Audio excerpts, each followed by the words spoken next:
Kelly, what's going on? I have a 17-year-old son, and he and his 16-year-old girlfriend are expecting a baby at the end of next month. Oh, wow. And so it's right here, huh? yes, it is.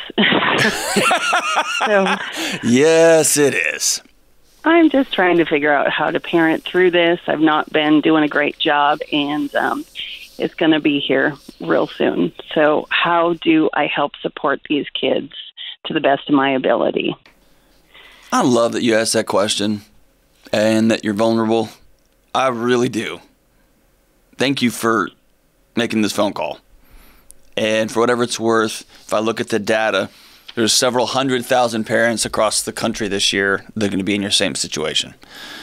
And so you're helping out a lot of other people too. So thank you for making that call. So when you say you haven't been doing a good job, what does that mean? Well, I'm just so confused as if I should be happy and excited and talking to these kids like in an exciting way, or just trying to prep them. And I know that they're getting a lot of information, just trying to prep them, steer them, make sure that they're doing well in school and doing what they need to do.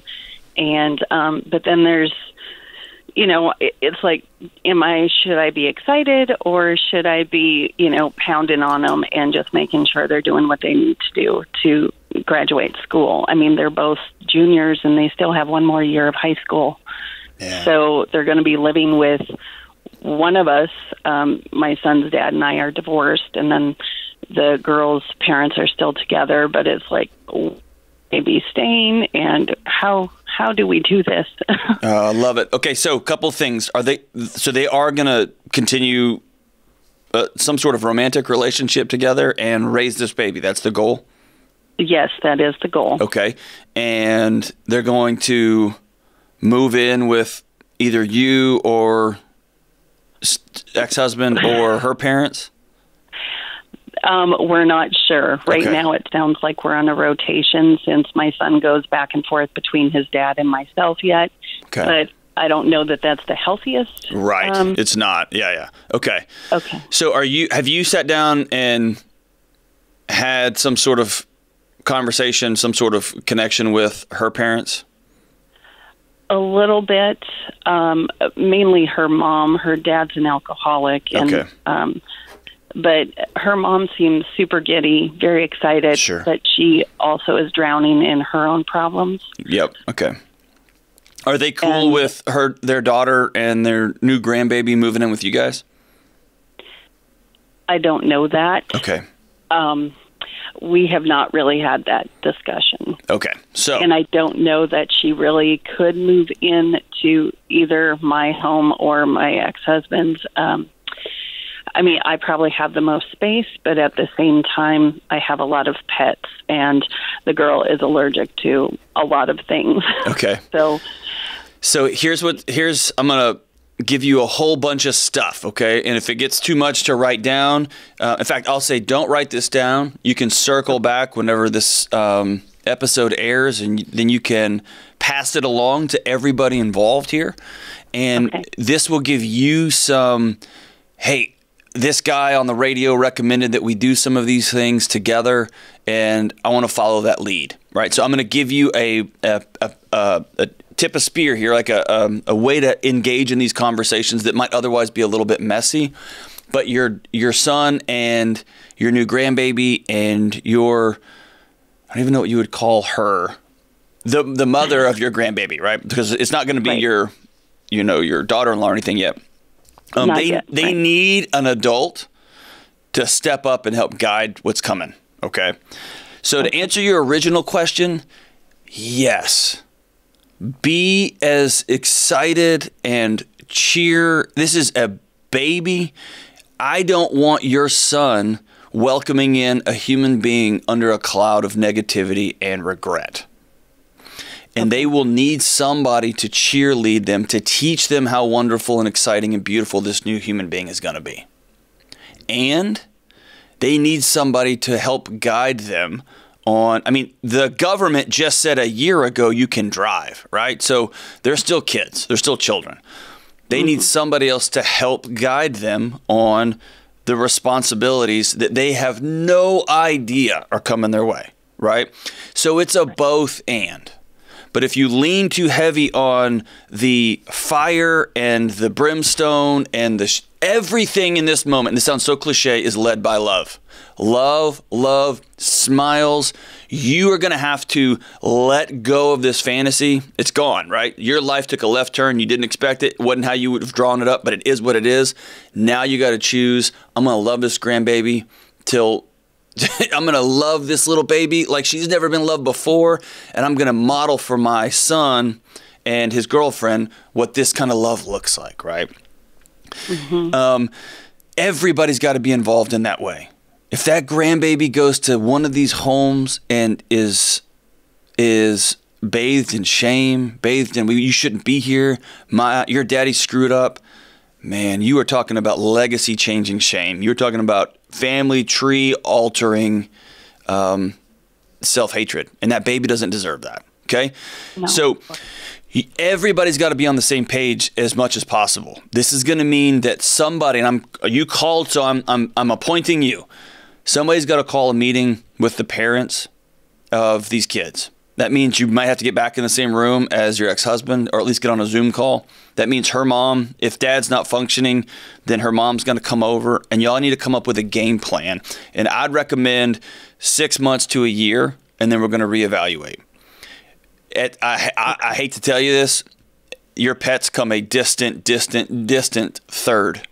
Number 1 to grandbaby, number 2 to your own kids, number 3 animals. Okay, and if yours is the only place these children can be together, and they're not going to be in the home of an unsafe alcoholic, and they're not going to be in the home of your ex-husband who, for whatever reason, can't do it, then that means you're going to have to make some hard decisions. And you're going to have to make some hard decisions not to regret, not to resent, and not to get into that loathing cycle, man. This is all for this little baby, okay? All the focus here is on the future. So you're going to have to help your son stay involved with this child. You're going to teach him how to be involved. He's going to have to grow up real quick. And he also is going to have connection with other people, right? And finding that balance is going to be so tough. You didn't sign up for this, but it is in your lap, right? And my guess is just how you just explained her parents and your ex-husband, this is going to disproportionately fall on you. So you're going to have to be extra intentional about self-care for yourself. Whether you need to get a counselor, whether you need to get some friends in your life that can help. If you got to recruit some of your buddies from, your local group or local church, whatever, that can be on babysitting duty, because you're going to need a break too. This is going to fall on you. And what's going to happen is you're going to start hating ex-husband even more. You're going to start getting frustrated at her parents. You're going to start poking and grinding. And then suddenly the human being that gets sacrificed at the edge of that resentment is this little baby. Okay? All right. Right. So you got to do whatever it takes to help your son and this young lady graduate high school. Because now you're playing a statistics game. And that is, if they don't graduate high school, there's a pretty clear trajectory, unless they become that 1 in a 5 billion person, right? Those things are going to be really tough on them. They got to go to high school. And then they either have to go find a local college that's close, they can continue this, or they're going to have to find a local trade or whatever. But the goal is they've got to continue and finish this education. It doesn't mean that their future is over. It means it's going to be way more challenging out of the gate. And getting everybody together, making a plan for 6 months, and then we're going to revisit.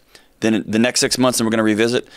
And then the next 6 months, and we're going to revisit. We're just going to have to take it a semester at a time or a year at a time. A year for a 17-year-old is 1,000 years, right? You remember those days. Right. Yes. So I'll tell you something that happened when I was a dean of students at a university. I had a young woman come in, and she was pregnant, was not part of the plan. She was a young college student.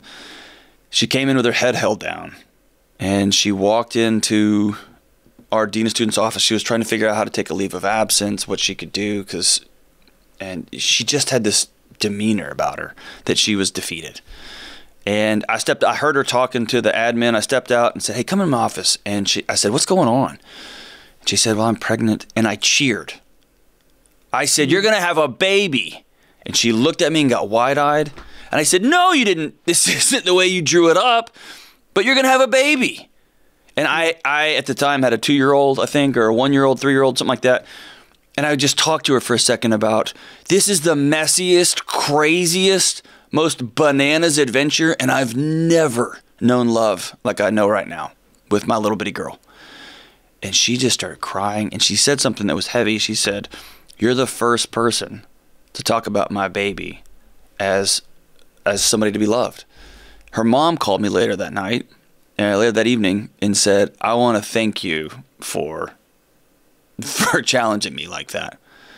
Because everybody has met my daughter's eyes with, how could you? I can't believe you. Oh my, you did what? Your life's over, you're this." And her mom just said, "Man, I'd fallen into that trap. And so thank you for reminding me. I'm about to have a grandkid," right? Is this going to be so hard? Yes. Did you want your son to grow up and go to college and be in a fraternity? Yes. And be all silly and be goofy. And then you meet your grandkid when he's 27? Yeah, that's how you drew it up. And it's not going to happen that way. And so the quicker we can turn that dial to laser in on, man, we're going to have to be real specific about what life's going to look like. Real specific, because you got kids raising kid now. But also bathe everybody in love, right? So when I say that, how does that ring true to you? It feels good. You're validating that it's okay to be happy and excited about this. I mean, abortion or adoption were never on the table. Yeah. And so it feels good to know that I can support them and be happy about it. So thank you for that. Well, I thank you for your heart. And I think it could be a lot of fun. This might be cheesy, but it could be a lot of fun because now you can give parenting classes. You can give diaper or whatever, putting on and changing class, whatever. You get to do something that I can imagine many, many moms across history have wanted to do, which is your son still lives in your house. So you can teach him how to love the mother of his baby. And you could teach him what getting up at 3 a.m. to get a bottle looks like. And you can teach him what not going to the movies looks like. And you could teach him how to do what cleaning bottles with those little bottle scrubbers that were made by Satan, what that looks like, right? All that stuff. Because he has to. Because he still lives with you, right? Mm-hmm. And you get to teach him what honoring grandma looks like. And you can teach him what honoring that little baby looks like. Man. So is this a mess? There's no question. And am I being Pollyanna about it? Yes, I am. I know what's in store for you for the next 3, 4, 5, 6 years, and it's hard. Hard, hard, hard. And you're going to be a grandma, right? Yeah. Mm-hmm. There's this little baby that's about to show up. And it's going to be a disaster. It is. You know it is. Yes. Absolutely. But mine was a disaster. Not this bad of a disaster, but mine was a disaster, right? I mean, I don't know anybody who's like, oh, this is just smooth sailing. Way to go, everybody. So, yes, this is about love. Love your kids. Love her. Love this little baby. Is it a girl or a boy? It's a girl. Oh, my gosh. You're going to have a granddaughter, right? Yes. Mm-hmm. And you're going to get in spittle fights with this young woman's parents.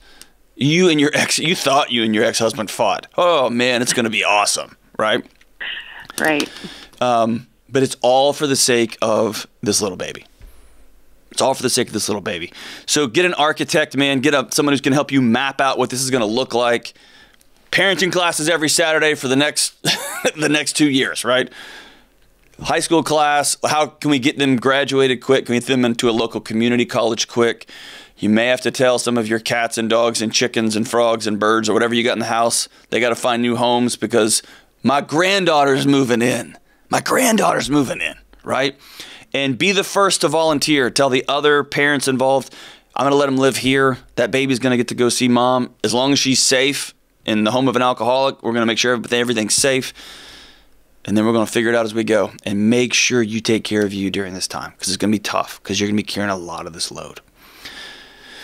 I'm so grateful for you. And for every parent listening, your kids will do things not as you drew them up. They'll do things not as you drew them up. They will. They're going to do stupid things. They're going to do heartbreaking things. They're going to do mind-numbing things. It's okay to circle back to love every single time. Every time. Every time.